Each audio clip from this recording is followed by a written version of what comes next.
সকালে ঘুম থেকে উঠে ফ্রেশ হয়ে নাস্তা করে নিয়েছি। এরপর আজকে চুলে একটু পেঁয়াজের রস দিব।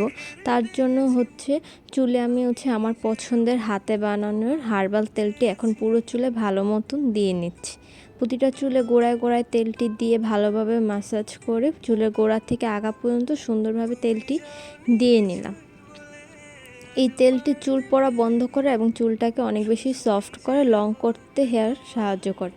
এরপর আমি একটা পুরা পেঁয়াজ নিয়ে নিয়েছি। পেঁয়াজটাকে বেটে আমি রস বের করে নিয়েছি। এরপর একটা তুলার সাহায্যে প্রতিটা চুলের গোড়ায় গোড়ায় ভালো মতন পেঁয়াজের রসটা দিয়ে নিয়েছি।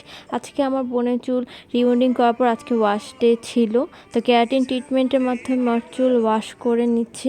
এরপর বিকালের দিকে আমরা দু বোন মিলে লক্ষ্মীবাজার চলে গেছি। লক্ষ্মীবাজার আজকে এত বেশি ভিড় ছিল, আজকে এবছর ডিসেম্বর মাসে এত ভিড় কেন, মার্কেট হোক সেটা ফুটপাথ হোক সব জায়গায়। তারপর ঘোরাঘুরি করে আসার সময় এক প্লেট ফুচকা খেয়ে আমি বাসায় চলে আসছি। এরপর চুলা গরম পানি বসিয়ে দিয়েছি। এরপর এই ফেসিয়াল কম্বোটার সাহায্যে আমি সুন্দরভাবে ফেসিয়াল করে নিয়েছি। ওইখানে আসলে গিয়েছিলাম একটা ব্যাগ কিনতে, সামনে যেহেতু গ্রামে একটা বিয়ে বাড়ি আছে, ওইখানে এর জন্য একটা ব্যাগ কিনে নিয়ে আসছি। ধন্যবাদ সবাইকে আজকের ভিডিওটি দেখার জন্য।